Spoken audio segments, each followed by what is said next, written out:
nous aujourd'hui. Alors, nous passons à la leçon inaugurale sur le thème général des 50 ans, environnement et sécurité, deux défis pour les droits des femmes et des enfants.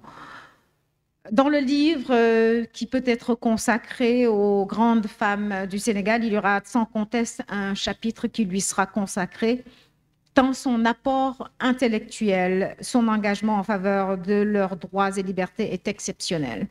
Elle enseigne l'histoire du Moyen-Âge musulman et occidental à l'université Cheikh Anta Diop de Dakar.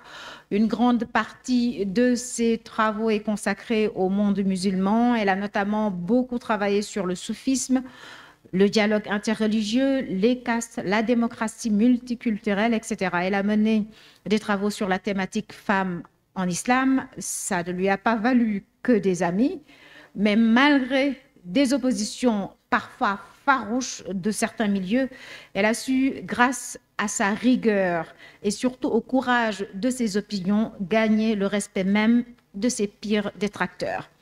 Elle a été ministre de la Culture, titulaire de plusieurs prix et distinctions. Je vais vous en citer quelques-uns. Commandeur de l'Ordre national du mérite au Sénégal, chevalier puis officier de la Légion d'honneur française, docteur honoris causa de l'Université Uppsala de Suède, prix Jean-Paul II pour la paix, docteur honoris causa de l'Université de Cluj en Roumanie, figure majeure de la société civile de son pays.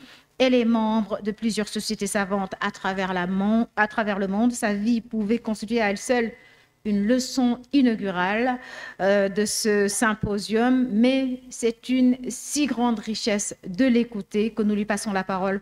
Pour les rares personnes qui ne la connaissent pas encore dans l'assistance, préparez-vous, car on ne sort pas indemne d'un face-à-face avec elle. Merci d'accueillir le professeur Pendambo pour sa leçon inaugurale sur le thème environnement et sécurité de défis pour les droits des femmes et des enfants. Professeur, vous avez la parole.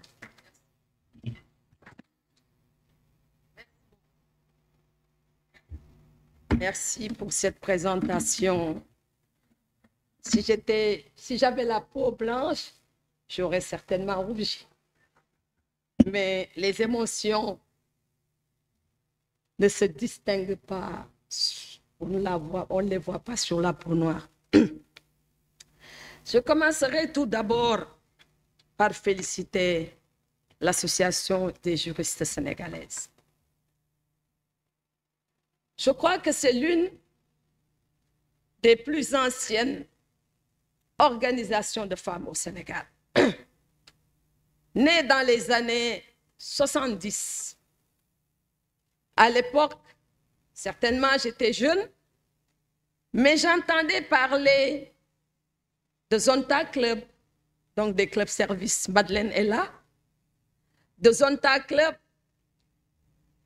de Lions Club, ou encore du club Sœurs Optimistes.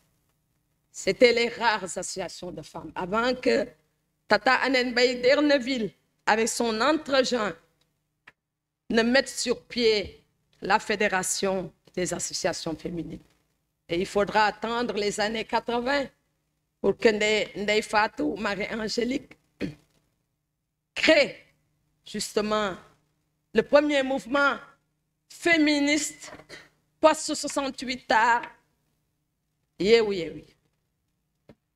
Donc l'association des femmes juristes se distingue.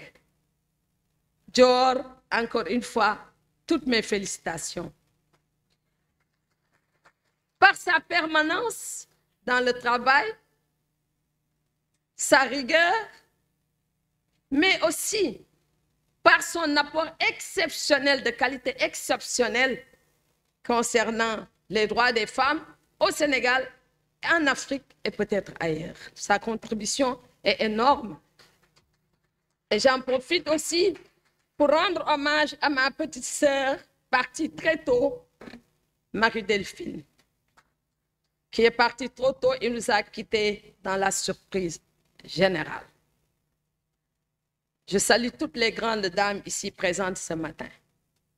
Vous savez, j'ai réfléchi au thème et je me disais, j'aurais tellement aimé parler de la réflexion féministe de façon générale, ou de femmes et islam. Peut-être que j'en dirai quelques mots vers la fin.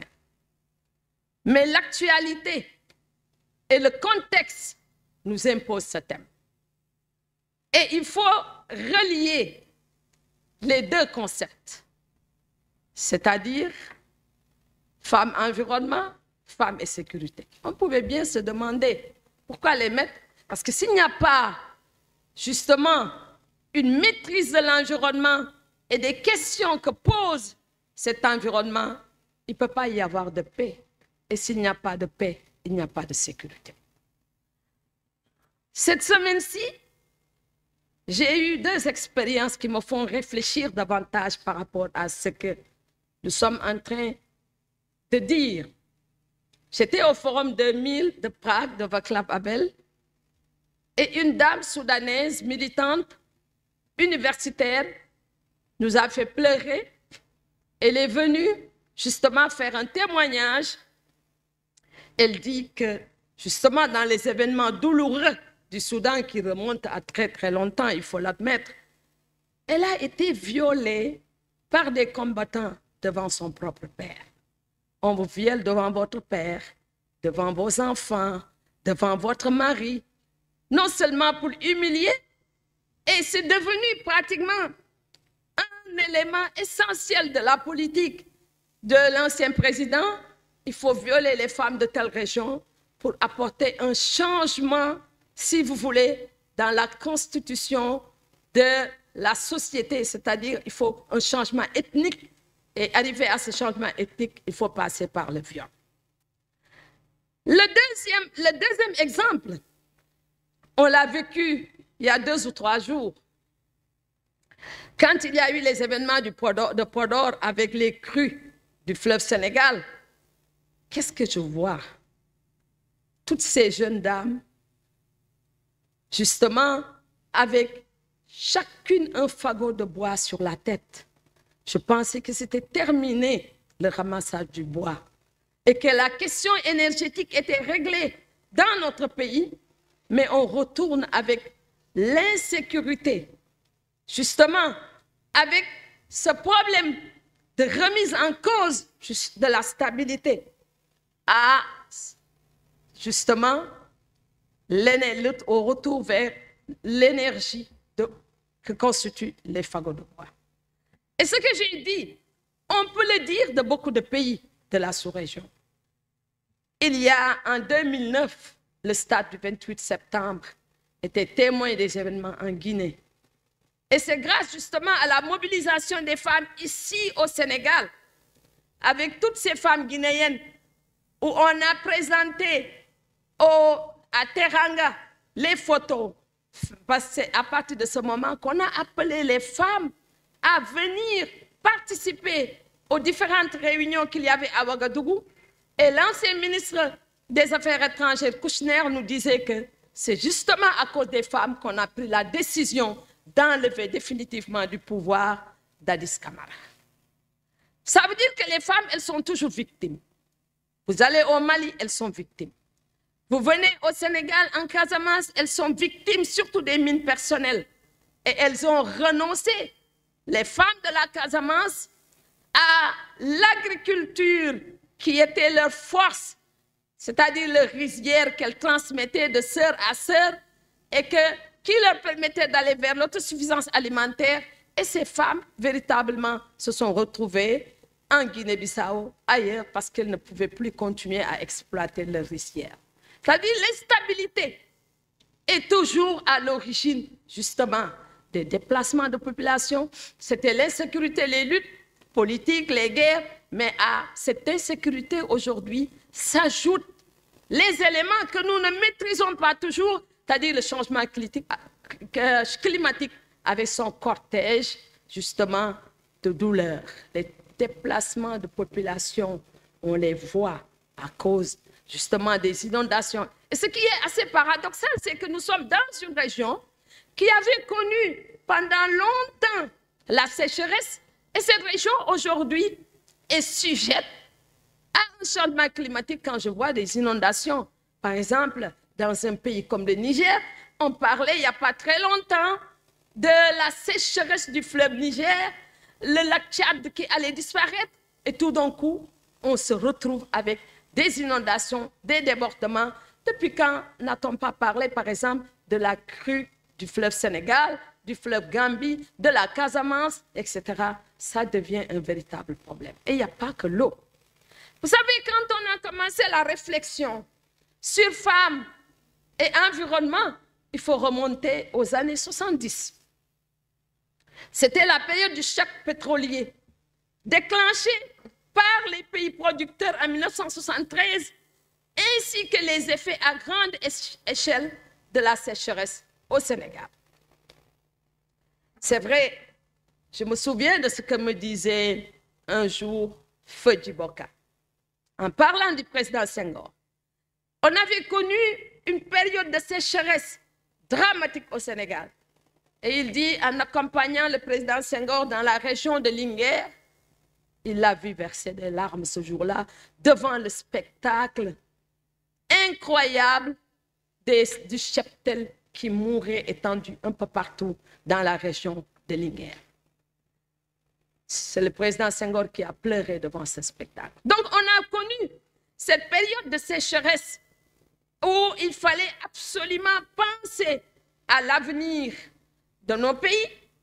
Et il est clair que les décennies à venir nous font recourir encore une fois à des problèmes énergétiques. Il fallait satisfaire les besoins et de la majorité de nos pays, de nos peuples. Pour ces populations, l'énergie était devenue cruciale. Et quand on le voit, toutes les luttes des femmes, par exemple, pendant les années 70, il fallait intégrer les femmes dans le développement, IFD. Donc ces femmes dans le développement, les moulins à mil, alléger les travaux, etc. C'était une période d'incertitude. Et Feu Maïmouna Kane, avec son secrétariat d'État, avait essentiellement comme objectif l'intégration des femmes dans le développement. Mais la question de l'énergie est devenue, disons, cruciale, mais de façon générale, la relation entre femmes et environnement est surtout liée, en tout cas, se trouve, disons, relevée par deux faits. Le premier phénomène, c'est le phénomène Chipko en Inde, dans les années 70 particulièrement. Il y avait 10 ans avant, mais c'est 1973 que ce phénomène est devenu un phénomène international. C'est-à-dire protéger les arbres, l'environnement. Et c'était ça, la première idée qu'on avait. Il y avait des hommes, mais ce sont les femmes qui se sont battues pour protéger les arbres et l'environnement. Mais il n'y a pas qu'en Inde. Il faudra attendre 2004 pour voir la grande figure Wangari Maathai devenir prix Nobel de la paix au Kenya. Prix Nobel de la paix, vu son engagement dans la protection de l'environnement et le fait de planter des arbres. Et c'est ça qui avait fait de Wangari Maathai la femme prix Nobel de la paix en 2004. Vous voyez que ce sont des enjeux extrêmement importants. Mais la réflexion a commencé ici en Afrique. À partir de 1985, à la fameuse conférence de Nairobi sur les femmes, et parallèlement, il y avait cette conférence sur l'environnement aussi. Et toute une réflexion déjà à partir de 1970, avec le travail de Bossurup, ces travaux ont commencé à s'intéresser au rôle des femmes dans l'agriculture et dans le développement rural en général. Parce qu'on estime que les problèmes économiques, la dégradation croissante de l'environnement et la féminisation de la pauvreté vont de pair. On le voit, les femmes sont extrêmement exposées et fragiles. Et ce sont ces spécificités des femmes qu'on voit toujours en relation avec l'environnement. Il y a eu effectivement des travaux sur le plan international. On parle beaucoup de la conférence, par exemple, de Stockholm en 1972. Donc, tout est parti de ces années 70, véritablement. Et ces thèmes, il y a eu plusieurs conceptualisations du thème femmes, environnement et le développement durable, toute une littérature abondante. Et pour arriver à une nouvelle conception, justement, il fallait mener la réflexion à partir des écosystèmes et produire des moyens de subsistance qui sont essentiels à la survie, pas seulement des femmes, mais de l'espèce humaine. Vous savez, nous, en Afrique, nous n'avons pas véritablement de problème par rapport à cela. Parce que nous ne le répéterons jamais assez, nous les historiens.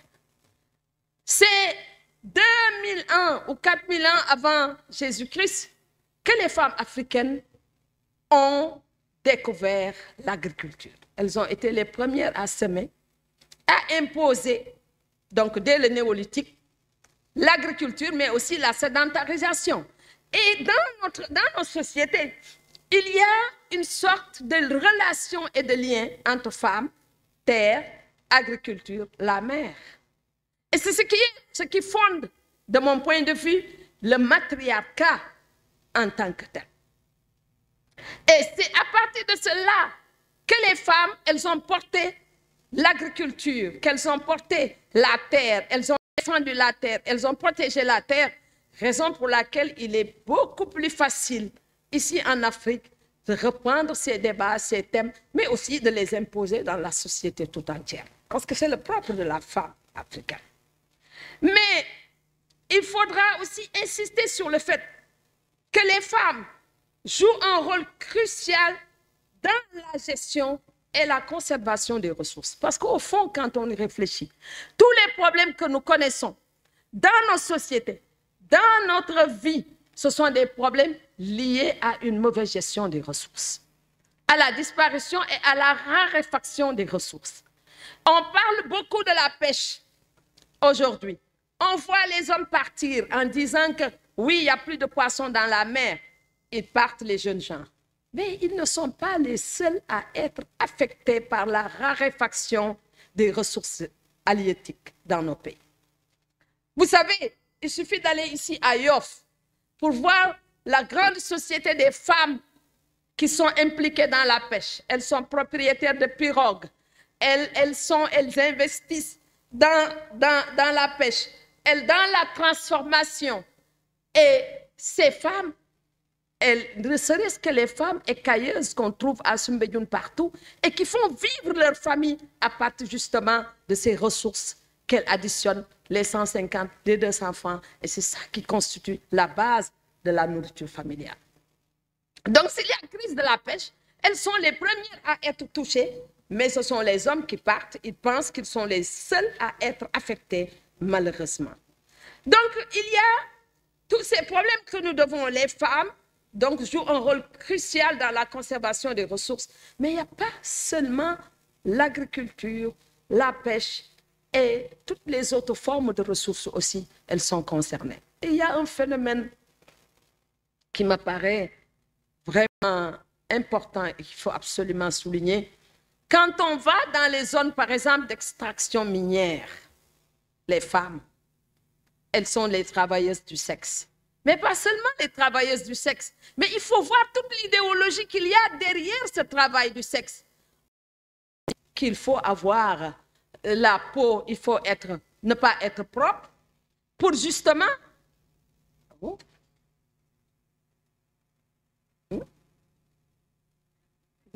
Okay. Pour ne pas être propre, parce que c'est ça qui fructifie la recherche minière dans ces zones. C'est pourquoi les travailleuses du sexe sont nombreuses là-bas, comme à un moment donné, il y avait toute une vision en disant que ceux qui sont à la recherche du diamant sont des coupeurs de tête parce qu'ils ont besoin de ces têtes. Pour rechercher le diamant, c'est beaucoup plus facile. Et on a accusé certains de nos compatriotes ici qui s'étaient enrichis d'avoir utilisé justement cette technique ou ces méthodes. Mais ici aussi, c'est la même conception qu'on a dans les zones minières, ce qui explique aussi parfois les disparitions inopinées des femmes concernant cette affaire. Donc, suite à cela, nous devons voir comment cette question a été prise en considération sur le plan international.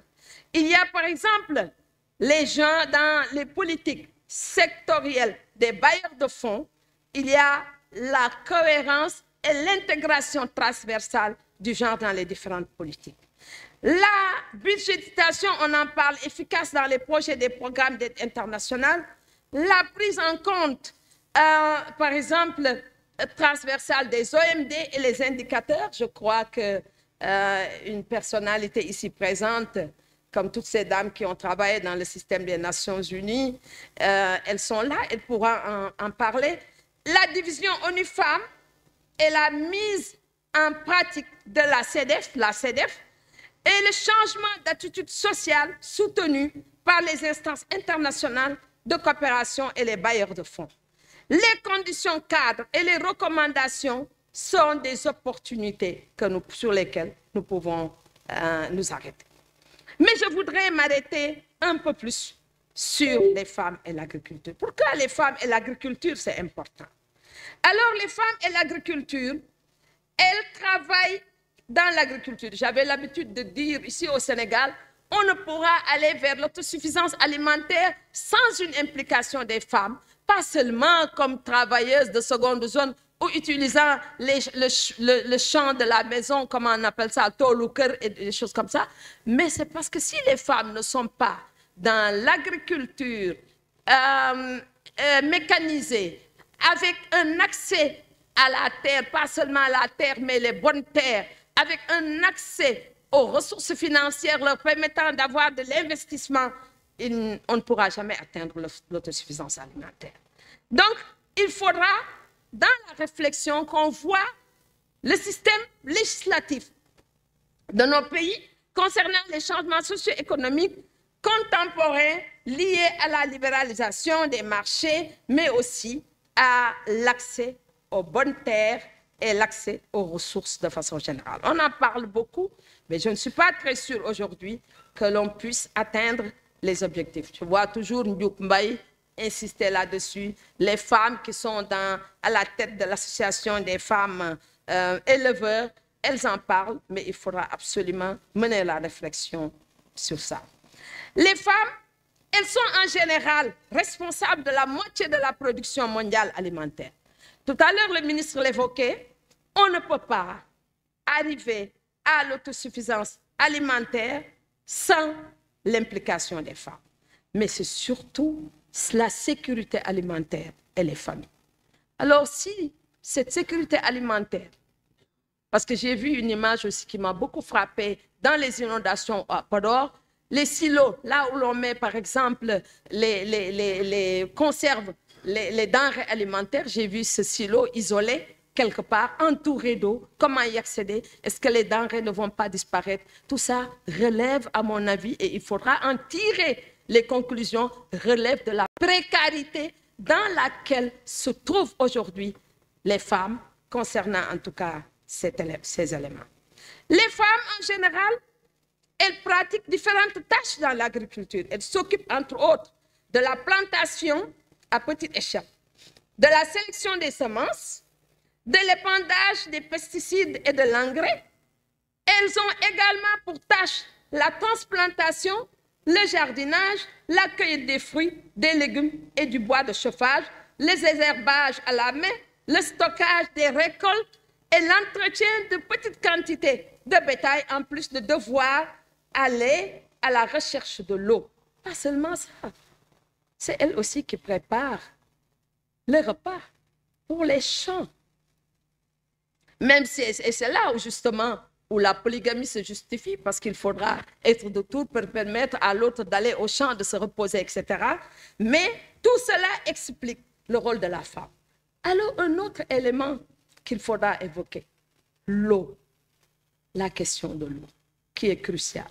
Quand il y a les changements climatiques, même dans les pays développés, on le voit avec les inondations en France, aux États-Unis et ailleurs, mais l'eau devient rare, une denrée exceptionnelle. On ne peut plus trouver d'eau parce que les conduits d'eau sont usagés, l'électricité ne fonctionne plus. Et qu'en est-il alors de nos propres pays? Qu'est-ce qu'il nous reste? On a de l'eau. C'est ça le paradoxe. Avec les inondations, on a de l'eau, mais ce n'est pas de l'eau potable, ce n'est pas de l'eau à boire.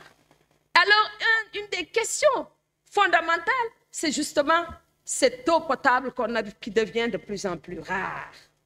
Donc, il y a tous ces problèmes. Et avec le changement climatique, on vit de la cueillette. On vit, par exemple, aujourd'hui, c'est devenu une importante ressource, c'est-à-dire comment on appelle ça, voilà, il y a un autre nom.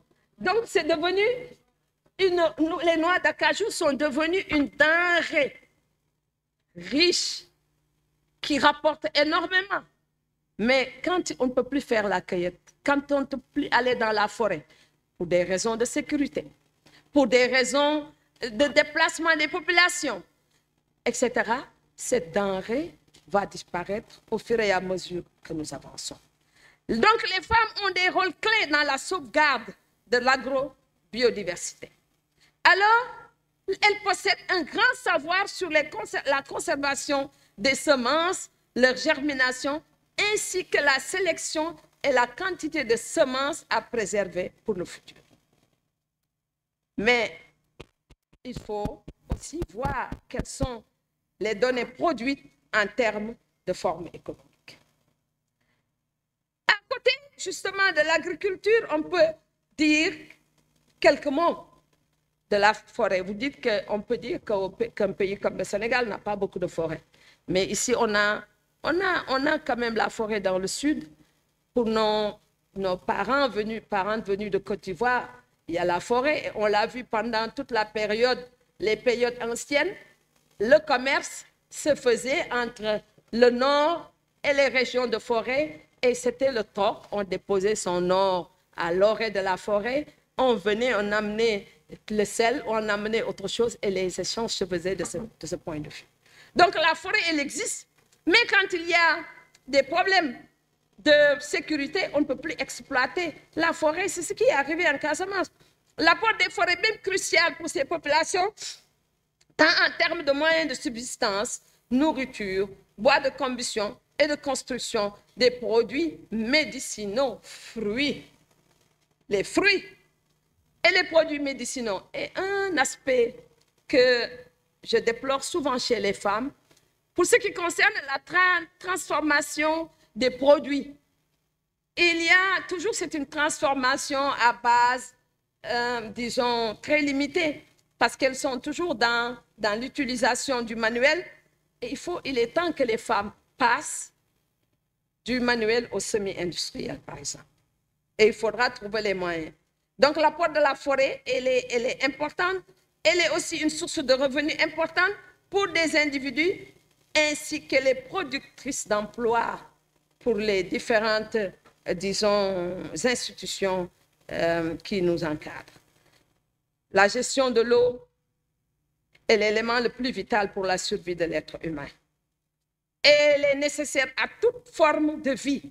Et selon plusieurs recherches, l'eau est le point névralgique du développement durable, de l'éradication de la pauvreté et des maladies graves de l'accès à l'éducation pour les filles, ainsi que la réduction de la mortalité. Sans eau, on ne peut pas avoir d'hygiène.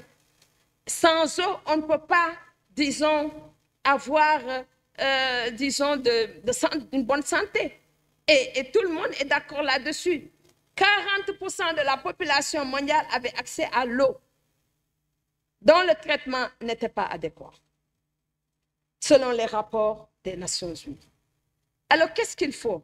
L'accès à l'eau demeure un problème très présent. Les femmes ont des rôles importants dans tout ce qui est lien avec l'eau. Cela a été reconnu par les différents traités et conventions depuis la conférence des Nations Unies sur l'eau à Mar del Plata en 1977. Donc, il faudra voir comment les femmes et les jeunes filles, chaque année, passent du temps pour aller recueillir de l'eau qui n'est parfois pas adéquate pour la consommation. C'est un véritable problème. De plus, puisque les femmes ne sont propriétaires que d'environ 1% à 2% des terres, elles ont un accès très limité aux différentes sources d'eau qui existent. Les cours d'eau n'appartiennent pas aux femmes. Les lieux de ravitaillement, les pompes, les conduites, accès naturel aux sources se retrouvent couramment localisées sur des propriétés privées. Par ailleurs, comme elles n'ont accès qu'à une mince quantité d'eau et qu'elles ne sont pas propriétaires des terres, elles ne disposent pas de suffisamment d'eau pour l'irrigation de la culture à plus grande échelle. Elles dépendent de l'eau de pluie, ce qui leur pose de nombreuses sources de stress en lien avec la sécurité alimentaire de leur famille et de leur communauté, puisqu'elles sont tributaires des situations climatiques non contrôlables. Alors, il y a là un véritable problème. Ce qui nous pousse à réfléchir sur l'eau de qualité, qui permet de réduire la charge de travail quotidienne des femmes, le nombre d'heures à passer à la recherche de l'eau et d'améliorer leur santé et celle de leur famille. On dit qu'une femme en milieu rural, elle se lève à 4 heures du matin, elle ne va en général au lit qu'à minuit, 1 heure du matin. Elle dort très peu. Et moi, un phénomène qui m'avait beaucoup frappé, je ne sais pas s'il y a une amélioration, en tout cas, ça m'avait beaucoup frappé, c'est que la femme rurale, elle ne dispose pas de moyens de locomotion en général. Ses moyens de locomotion sont ses 2 jambes. Elle quitte un village pour aller à un autre village, pour aller à la ville, elle marche tout le temps. Parce que l'âne, le cheval, tout appartient à l'homme et il n'y a que l'homme qui peut utiliser la charrette, le cheval, etc. S'il y a des changements, il y a très peu de changements et ces changements se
Cheikh Anta, mais aussi les Pathé Diagne.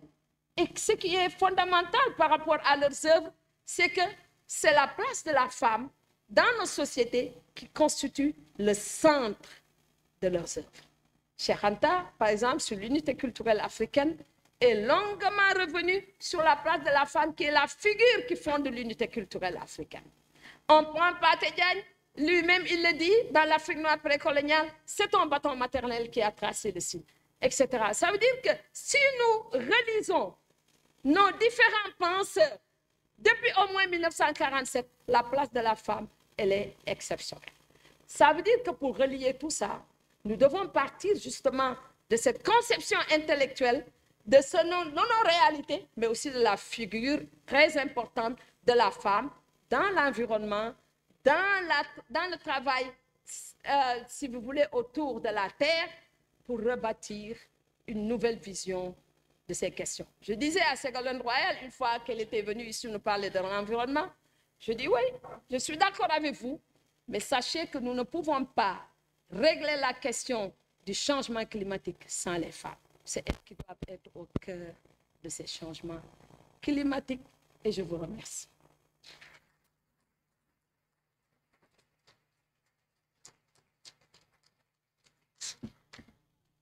Modèle sur la place.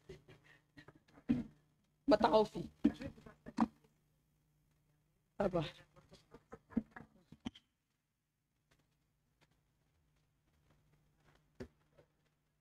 Attention. Attention. Ouais. Il n'y a pas de délimitation, c'est un peu noir. Bravo, professeur Penda Bao, je vous l'avais dit, hein, on ne sort pas indemne d'un passage